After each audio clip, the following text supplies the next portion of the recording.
Hey everybody, good morning. Good morning to you.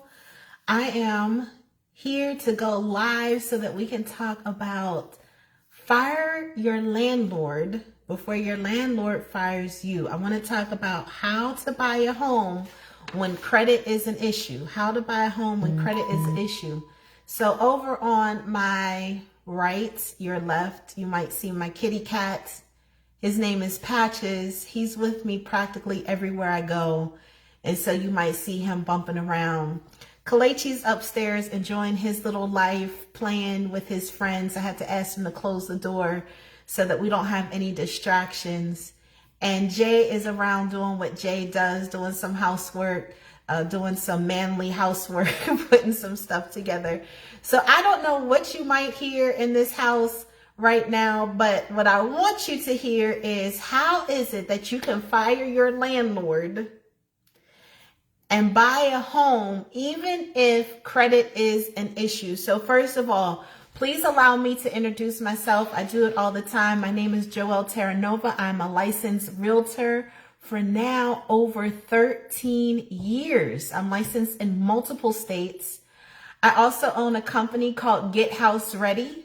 I love Get House Ready. Get House Ready helps people to get ready to buy a home when credit, down payment, and debt to income ratios may be a problem. We help you get there. I'm also what's called an ABR, an accredited buyer's representative, a SRS, which is a seller's representative specialist. I am a ALHS. I have that accreditation, which is an accredited luxury home specialist. I'm a C2EX. I'm a RENE, which is a real estate negotiation expert. Man, do I need any more credentials besides all the amazing clients that I have on my timeline that we have celebrated and who've celebrated back their accomplishments? So if there's any doubt in your mind, just scroll through the timeline. Just scroll through. Also, make sure that you are a part of our Get House Ready First Time Home Buyers group that shows you how to improve your credit scores quickly if you're looking to buy a home, because we are Americans and we want what we want now, right? Instant gratification is what we're looking for. So who is this message for? If you are a buyer and you want to buy, or you're a potential buyer and you know that credit is an issue and you're sick of paying high rent and you're sick of putting money into someone else's hands so that they are making their family wealthy, this is for you. If you are one of my fellow realtors and you want to learn how to help one of your clients that may be struggling with credit and you want to be able to help yourself and understand yourself, listen in. Realtors, we are so much better together than arguing and fighting and bickering apart. It makes no sense. We are entering into an era where there is potentially a housing crisis where people cannot get into homes and they are having to rely on landlords that are selling properties, because now is a great time for a tired landlord to sell, or other mitigating factors that may cause a landlord to tell a tenant bye-bye. Because that is exactly what happened in a community. It was either Florida or one of the Carolinas. I just forgot. But just a couple days ago, this is not long ago, feel free to Google it. 200 residents, 200 families had paid their rent. Now, we're at the beginning of the month. They paid their rent. And a day or two after paying their rent, they were told that they had 48 hours to pack their stuff and leave. Now, these are individuals that live in an apartment building, right? So picture it. The landlord collected their rent, and then 2 days later, 1 or 2 days later, said, you all got 48 hours to pack everything and get out. Now, what happened in that particular case, according to the news stories, is that the building code did not pass. It didn't pass code inspection, and the building was deemed unsafe. And so they shut the building down. Nobody's making accommodations for these people. There were 200 families that quickly got displaced and had to figure out where to live. They were rushing to get U-Haul trucks, so there wasn't enough U-Hauls. There's only one elevator in that building for people to go up and down and be packing their stuff. It's mass pandemonium. Some people have family they can go to. Some people don't have family. Some people now are living in their cars. Why? Because they're trying to re-enter into the rental market to find another place. And they're finding that it is very, very hard to do if your credit scores are low and if you can't afford it. And so now they're stuck. You all, I have gone live about families, literal families that I've spoken to personally that are living inside storage units because they can't rent. Their credit scores are too low. The market is too competitive. There's no place for them to go. Now we have these 200 families that some of these families are going to have to live in their car because they cannot find a place to rent. Their credit scores are too low. They have no options. And they left the roof of their head in the hands of the landlord. Guess what? The landlord went home the other night. The landlord went home to his home that he owns. So my question to you is, what side of the coin do you want to be on? Do you want to leave it to your landlord who is only worried about, and I don't want to say only worried about because there's landlords that are sincere and they care about their tenants, but the reason that they're in the relationship with you, y'all, can we just be honest? Like, can we just be honest? The reason the landlord is in the relationship with you is for monetary reasons. That's the original purpose of the relationship. They might be great people. They may be great people, but what happens when you don't pay your rent? You got to go. So they're in a relationship with you monetarily so that they can gain. They're not in a relationship to give you a place to live. They're not in a relationship with you to lose money. They're in a relationship to gain money. You all, I'm a call it like it is type of person. I got to call it like I see it. Let's just be honest and say what the truth of the matter is. That is the truth of the matter. And you are leaving it up to that landlord to have your back and keep providing that roof over their head. Let me tell you something. If the code inspector shuts it down, they shut it down. There's nothing you can say or do. You got to go. If the landlord says, you know, I'm selling this building, I'm selling this home, I'm raising this rent, they can do that. Why chance it and leave the decisions as to the roof over your head? What material thing is more important than the roof over our head? I'm not talking about relationships and things like that. I'm talking about what bill does most people make sure that they pay, but the roof over their head, because they know how important that is. I don't have to preach to anybody about the importance of having a roof over your head, the importance of not living in your car, the importance of not living in a storage unit, the importance of your children seeing you raise them in a happy, healthy environment and having a roof over their head. I don't think I need to talk to anybody or convince anybody of that. But what it looks like we do need to do is to talk about, number one, you making a decision that you deserve to have that exact same thing that landlord has, which is a roof over your head that belongs to you and your family, that belongs to your future generations, that belongs to the foundation of you building wealth and security. You deserve that. So let's talk about, how do you buy a home when you don't know where to start? When you're having a credit issue, who do you trust? Who do you not trust? What steps do you go through to make sure that you are not wasting your time? Because time, as far as commodities, is one of the most precious things that we have, and we don't have time to waste time with people who don't know what they're doing. Let me say that again. We don't have time to waste time with individuals that don't know what the heck they're doing. Can I tell you that's happened to me? It is so frustrating.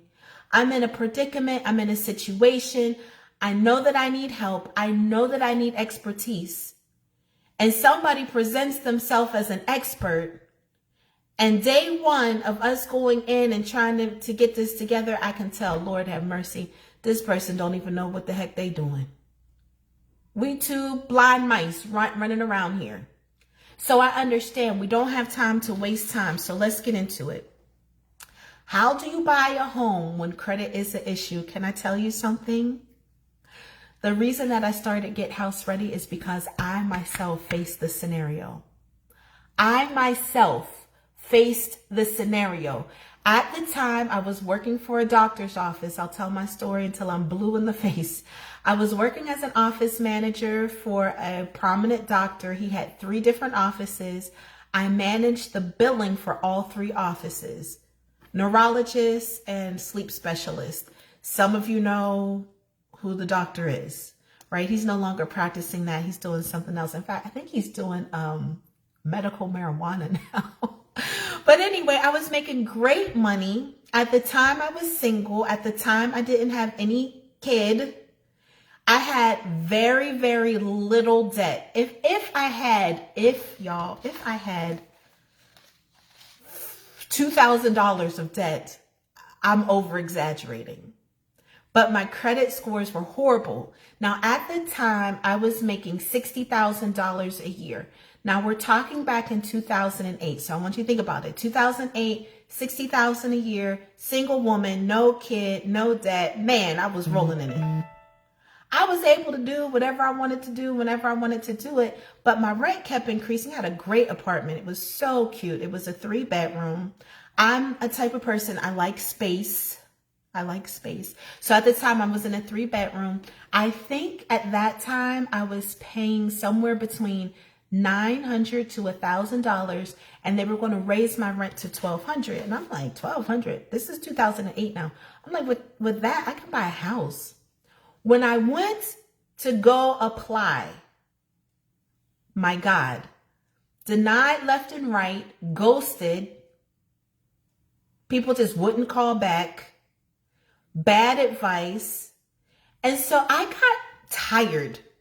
I got sick and tired of the runaround. I was not paying that extra money for rent when I knew that I could own a home. And if other people before me owned a home, I looked in the mirror and said, why can't I?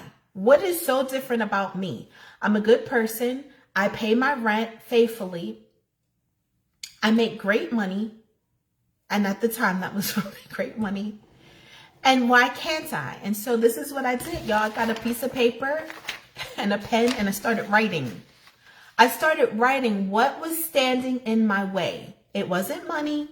It wasn't time. It wasn't resources. It was 2 things: my credit score and my ability to connect with someone who could help me.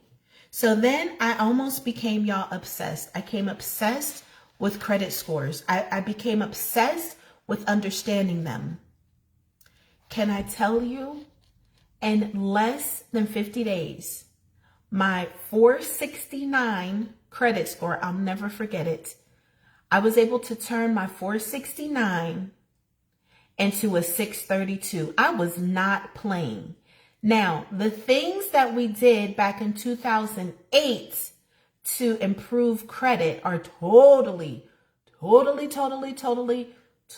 different now in 2022. Definitely a different ballpark. There are so many things that can be done to improve your credit scores quickly, easily. And here's the thing. I actually created an easy credit blueprint of things that you can do without dispute letters and things like that to improve your credit scores literally overnight. If you would like the link to that, please just ask for it. Say link in the comment section of the Go Live, and I will happily give you the link. They are quick, easy, instant things that you can do to improve your score. You will see this score improvement in let's say less than 7 days, 7 business days, because you got to give chance for some things to stick.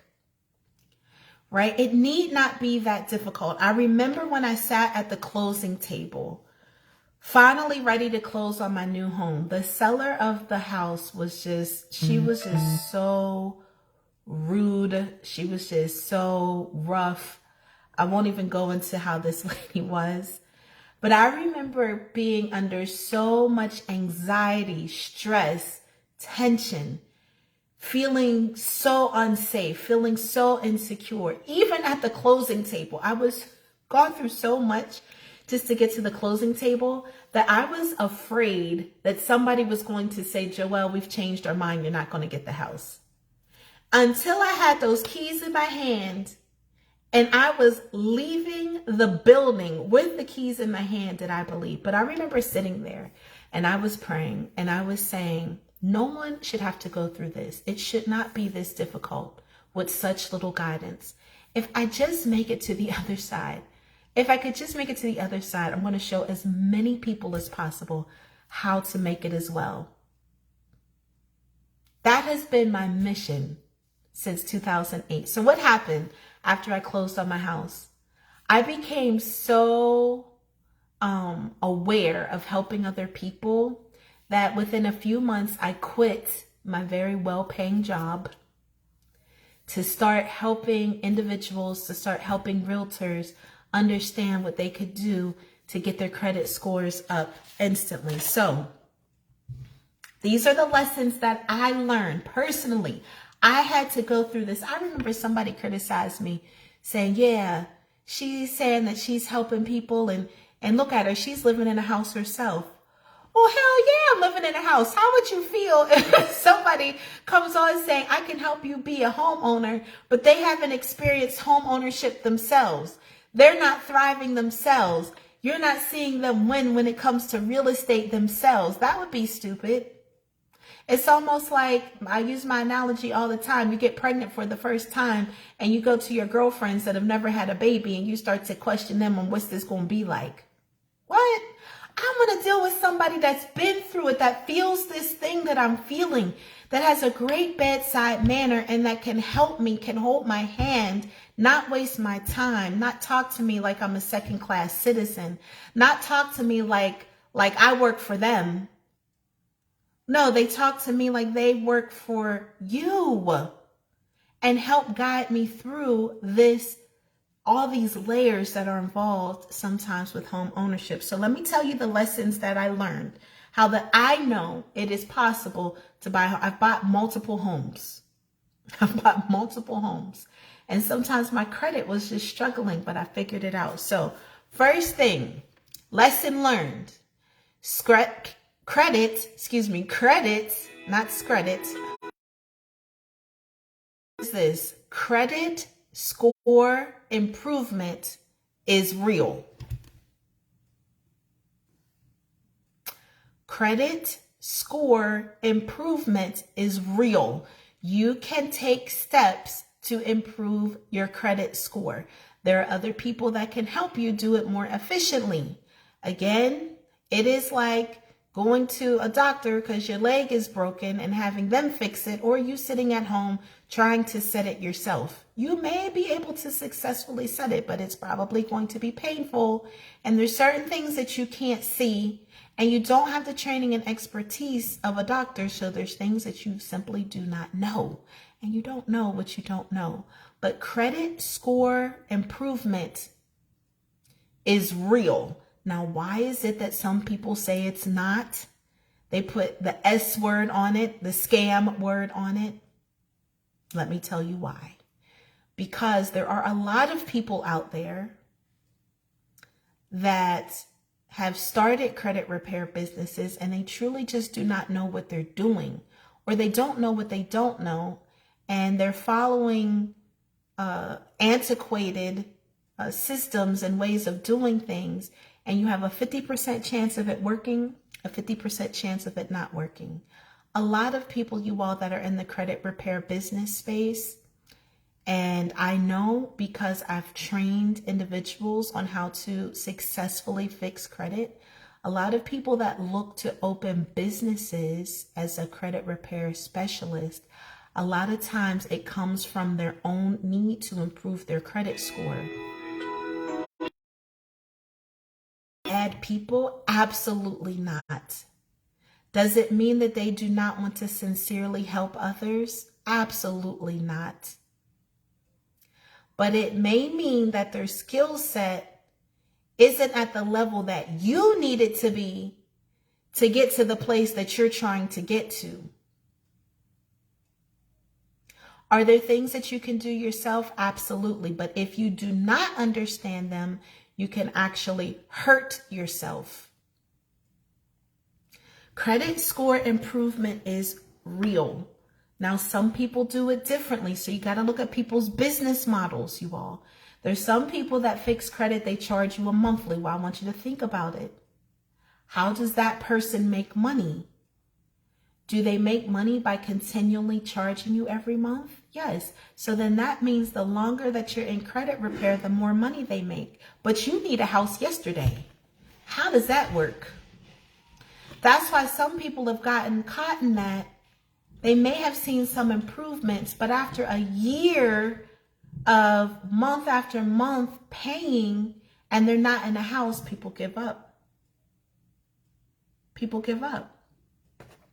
There's some credit repair companies that still do disputing, saying this isn't mine or this doesn't belong to the person. And that method has a 50% chance of working, a 50% chance of not working, literally. The credit bureaus have seen those same dispute letters so many times that, did y'all know, a real person doesn't even get them letters? A computer system reads those letters. Please feel free to look up these terms. The computer system that the credit bureaus, all three of them, and there's more than 3 credit bureaus that affect your credit score. There's over 12. But the 3 major ones, they use a system called eOscar. Please feel free to Google it. eOscar reads those dispute letters. Now, do you think a computer system that reads the same letters over and over and over again, do you think that after, there goes my amazing husband. Say hi, Jay. Hey, what's going on? Baby, you don't have to put that there. You sure? I'm good. Thank you so much. He's trying to make sure I stay cool, calm, and collected. So that computer system, after a while, after reading electronically these letters, after a while just simply dismisses them. It becomes null and void after a while. So what are the steps that need to be taken to make sure you get the desired result as quickly as possible? Here are the key factors. Now, if you're looking to buy, you're feeling afraid, you don't know where to start, please listen. If you are a realtor and you have a client, you know that that client can afford to buy. You know that that client is ready, but the scores are kind of wonky. There are 3 factors that you need to understand to help you get through. Number 1, what are your scores? What are your true scores? I'm not talking about Credit Karma because those are not your true scores, y'all. Credit Karma is an affiliate company. How they make money is when you click on their offers. So they're going to use the Consumer Credit Report, which is a Vantiv report. Those reports cost pennies. So Credit Karma is going to spend those few little pennies on you for a consumer report that's going to show you a higher credit score. Because when Credit Karma sends you an offer and says, oh, you should apply for this credit card, when you click on that offer, Credit Karma receives money from that particular credit card company or lending institution just for you clicking on it. You don't have to be approved. Understand how people make their money so that you can understand what their agenda is. Credit Karma is not just looking to give you free credit reports. They want you to see the credit report, the consumer one with the inflated numbers, so that when they offer you a credit card, you feel safe to go ahead and click, because when you click, they make money. I'm just saying. Understand what your true FICO, F-I-C-O, FICO credit scores are. And actually, there are different types of FICOs, different type of FICO credit scores. But you get your hands on any one of those FICO credit scores, that's where you got to start. You have to know your true FICO credit scores. Second thing that you must know, you have to know what you owe on your credit cards, on your car loans, and on your student debt. There are ways to allocate the debt so that your scores go up. So let me tell you one of those ways. Here's some free advice, y'all.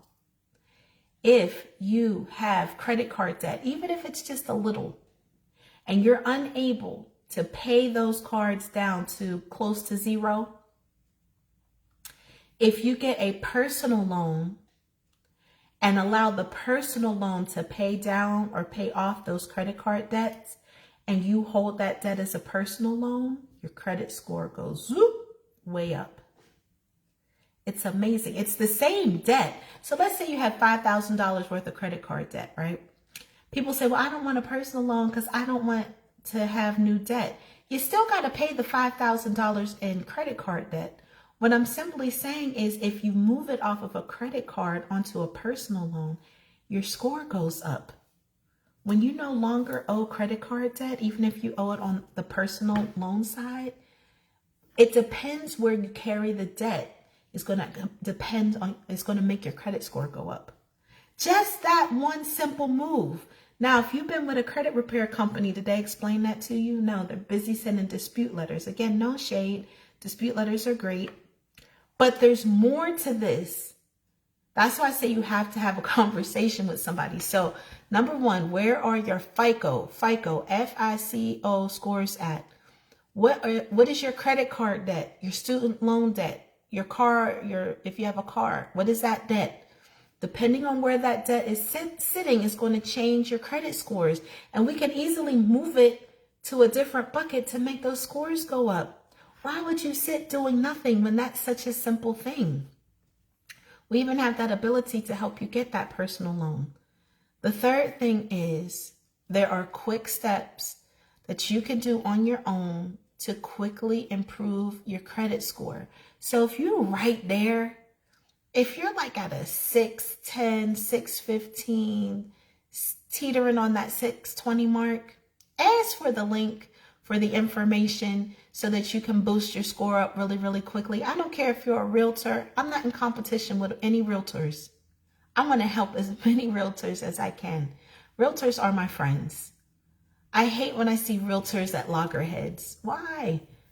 We all have the same goal of helping our client get to wherever it is that they need to be. So allow me to help you. Ask for the link. I will give it to you. I'm also starting for realtors a hotline where they can call in and just ask for some advice.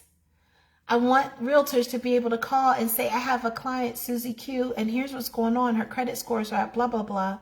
And the lender just denied her the loan and we're supposed to close in 15 days. What do I do? I'm happy to give you advice. We face those scenarios all over the U.S. all the time. And again, we are better together as realtors than we are apart. If you are somebody looking to buy and you haven't been able to figure this out, we are here. Click the link, get the information. Ask for a phone call. Ask to speak to Joelle. I'm happy to talk to you. I don't avoid anybody. I have a staff of 17, but I'm here for it. I'm here to help you. Not only do we work in the credit space, but also the real estate space as well. We get our people into homes. So it all starts, you all, with a decision. The decision is this. You're going to buy a home either way.